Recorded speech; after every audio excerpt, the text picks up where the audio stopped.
नमस्कार, आप देखना शुरू कर चुके हैं कंट्री इनसाइट का डिजिटल प्लेटफॉर्म। मैं नवादा के रजौली में हूं और हमारे साथ जो शख्सियत मौजूद हैं, आप टीवी पर, डिजिटल मीडिया पर लगातार इनको देखते रहे होंगे। डॉक्टर विक्रम हैं, रजौली विधानसभा से आने वाले 2025 विधानसभा से दावेदार भी हैं, पढ़े लिखे यादव हैं। आज हम इनसे समझने का प्रयास करेंगे कि तेजस्वी यादव को नवादा में जो लोकसभा चुनाव हुआ, भारी विरोध का सामना करना पड़ा। तेजस्वी यादव नवादा के मन से नाराज होकर चले गए। पप्पू यादव, इनका जो परिवार है, पप्पू यादव को समर्थन करने पूर्णिया पहुंच गया। पप्पू यादव को लगातार इन लोगों ने समर्थन किया है। आखिर नवादा के जो यादव हैं, हम समझने का प्रयास करेंगे। डॉक्टर विक्रम, क्यों नाराज हैं तेजस्वी यादव से? सबसे पहले आपके चैनल को जितने भी दर्शक देख रहे हैं उनको मेरे तरफ से नमस्कार, प्रणाम। और आपका जो सवाल है वो बहुत ही अच्छा सवाल आपने किया हमसे कि नवादा के यादव तेजस्वी यादव से क्यों नाराज़ है। चूँकि तेजस्वी यादव से नाराज़ इसलिए नवादा के यादव हो गए कि चूँकि नवादा के यादवों के साथ खास करके जिस तरीके से लोकसभा के चुनाव के अंतिम क्षण में आकर टिकट काटने का काम किए माननीय भावी सांसद महोदय विनोद यादव जी का, जो हमारे परिवार से हैं, हमारे भाई हैं, और उससे कि चूँकि काफ़ी लोगों में नाराज़गी वहाँ से जो है शुरुआत हुआ है। और जो बची खुची यादवों में तेजस्वी यादव के लिए जो प्यार था, वो पूर्णिया आते आते जो है तेजस्वी यादव पूर्ण रूप से जो है यादवों को नाराज़ करने का काम किए हैं खास करके। और हम यही कहना चाहेंगे तेजस्वी यादव जी से कि जिस तरह से लोकसभा में जो अपने पुराने खास करके साथी हैं, जो लगातार कई वर्षों से आपके साथ कदम से कदम मिलाकर चलने का काम किया है, वैसा कार्य विधानसभा में ना करें, नहीं तो आने वाला विधानसभा में बहुत ज़्यादा परेशानियों का सामना करना पड़ेगा। डॉक्टर विक्रम, हम एक और सवाल आपसे समझने का प्रयास करेंगे कि जो राष्ट्रीय जनता दल की पार्टी है, उसको एमवाई समीकरण से तेजस्वी यादव ने A to Z की पार्टी बना दिया।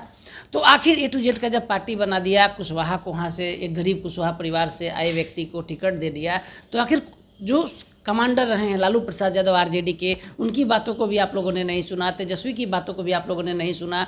आखिर कहाँ दिक्कत आया? देखिए, कमांडर वैसे लोग को बनाया जाता है ना जिनके पास एक्सपीरियंस हो, जिनके पास राजनीति का ज्ञान हो या उस लेवल का नेता हो। हम लोग ये नहीं कह रहे थे कुशवाहा समाज को क्यों दिए, कुशवाहा समाज को देना ही था तो जो राष्ट्रीय जनता दल के बहुत ऐसे नेता हैं जो कई वर्षों से राष्ट्रीय जनता का झंडा लेके चलने का काम किया है, वैसे नेता को देना चाहिए। ऐसा नहीं कि जो 2 साल पहले आपके पार्टी में आता है और 1 साल पहले उन्हें आप जो है MLC का चुनाव लड़ाते हैं, फिर हार जाता है और हारने के बाद फिर दोबारा आप उसको जो है लोकसभा पार्लियामेंट भेजने की बात करते हैं, तो ये कहाँ का इंसाफ है। और जो आपके पार्टी के लिए जिस परिवार ने 30 वर्षों से आपके साथ खड़ा है, मतलब इस पार्टी को सींचने के काम किया है और उसे जो है दरकिनार करने का काम किया गया है, इसलिए वहाँ के ज़्यादा भी नहीं बल्कि मैं आश्वस्त करना चाहूँगा कि वहाँ के तमाम जितने भी नवादा संसदीय क्षेत्र के जो जनता, वहाँ का मतदाता हैं, वो कहीं न कहीं खुलकर सामने आकर और वोट करने का काम नहीं किया, जिसका नतीजा रहा कि जो पूरे बिहार में वोटिंग परसेंटेज जो है नवादा में कम होने का काम किया है। अब बहुत जल्द तीसरा और चौथा चरण का चुनाव होने वाला है। क्या अपील करेंगे जो पढ़े लिखे यादव हैं, जो सशक्त यादव हैं, उनसे आप क्या अपील करेंगे रजौली में बैठकर? देखिए, हम किसी खास करके यादव और किसी जातीय समीकरण की बात हम नहीं करेंगे। हम ज़रूर कहेंगे कि देखिए, जो भी पार्टी है, चाहे वो राष्ट्रीय जनता दल हो या कोई भी अदर पार्टी, चाहे VIP पार्टी हो, बहुत सारा पार्टी है, लेकिन सभी पार्टियों को ज़रूर इतना कहेंगे कि जो आपके पुराने साथी हैं उनका कहीं न कहीं आपको ख्याल रखना चाहिए और रखने की ज़रूरत है। और हाँ, उसमें जितने ज़्यादा से ज़्यादा लोग को जोड़ने की कोशिश करिए, लेकिन उसके लिए और भी पद हैं और भी बहुत सारा चुनाव आने वाला है, विधानसभा है, एमएलसी है, बहुत सारा पद है, तो उसमें आप उसको कहीं ना कहीं एडजस्टमेंट करने की ज़रूरत है, ना कि जो कि देश का सर्वोच्च पद है उससे कहीं ना कहीं दरकिनार करके, और जो मामूली सा 2-4 दिनों में आपके पार्टी में आने का काम किया और उन्हें लोकसभा का टिकट देना कतई उचित नहीं है। जैसे कि अभी आपने देखा कि पप्पू यादव जी ने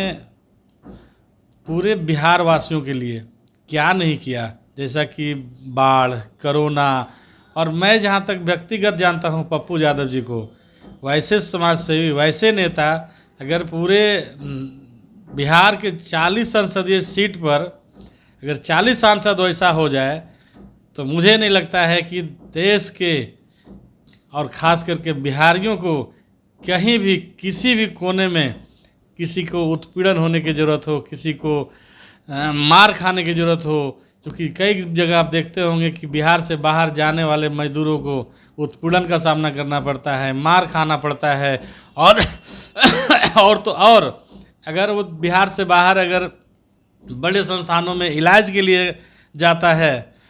तो एकमात्र नेता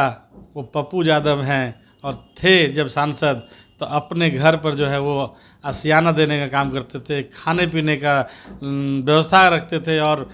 अपना स्पेशल 2 से 4 ऐसे लोगों को अपने बहाली करके रखे थे तनख्वाह पर कि अगर कोई बिहार से आए तो उनको जाइए और एम्स में ले आके इलाज कराइए और फिर उनको वापस लाके यहाँ पर लाने का काम करें, और फिर उसका जो है इलाज करा के वापस सुरक्षित भेजा जाए उनको। लेकिन डॉक्टर साहब, अंत में आपसे हम एक सवाल लेंगे। जातिगत आधार पर वोटिंग होता है, जाति के बड़े नेता हैं तेजस्वी प्रसाद यादव, लालू प्रसाद यादव, लेकिन अब आप लोग पप्पू यादव का समर्थन शुरू कर दिए हैं, कहीं तेजस्वी यादव के लिए खतरे की घंटी तो नहीं बज रही है? देखिए, मैं तो जहाँ तक मुझे तो उम्मीद ही नहीं बल्कि पूरा भरोसा है कि कहीं जिस तरह से तेजस्वी यादव जी अभी खास करके यादवों को दरकिनार करने का काम कर रहे हैं, मुसलमानों को दरकिनार करने का काम कर रहे हैं, तो कहीं ना कहीं कि हमें तो संकेत दिख रहा है कि बहुत जल्द कहीं ऐसा ना हो कि पप्पू यादव के देख रेख में और पप्पू यादव के अध्यक्षता में कहीं ऐसा ना हो कि जल्द से जल्द एक तीसरा फ्रंट तैयार होने की मुझे कहीं ना कहीं जो है उम्मीद दिख रहा है, जिसमें से कि कई नेता, बड़े नेता से मेरी कई बार बात भी हुई है, जो सारे लोग का जो है देख रहे हैं कि अभी चर्चा का विषय बना हुआ है कि आने वाला दिन में पप्पू यादव के नेतृत्व में एक थर्ड फ्रंट का जो है कहीं ना कहीं विकल्प खुलता हुआ दिख रहा है। तो सुन रहे थे डॉक्टर विक्रम को। जातीय सवाल से तो लगातार बचते हैं, लेकिन आज मैंने बहुत ही विनम्रता से इनसे आग्रह किया कि तेजस्वी यादव और पप्पू यादव के भविष्य पर प्रकाश डालें। रजौली में बैठे हुए हैं, रजौली में अभी से काम शुरू कर दिए हैं। रजौली जबकि आरक्षित क्षेत्र है, आने वाले समय में वो जनरल होने जा रहे हैं और किसी बड़े पार्टी से टिकट लेकर भी आ रहे हैं, रजौली की सेवा करेंगे। डॉक्टर बनकर हजारों लाखों लोगों की सेवा कर चुके हैं, तो बड़ी घोषणा तेजस्वी यादव के भविष्य पर कर दी। साथ ही पप्पू यादव को बिहार में बड़ा नेता भी घोषित कर दिया कि आने वाले समय में तेजस्वी यादव के लिए पप्पू यादव बड़ा चुनौती बनकर उभरेंगे। हमारे सहयोगी सन्नी कुमार मिश्रा के साथ कौशलेंद्र, रजौली से।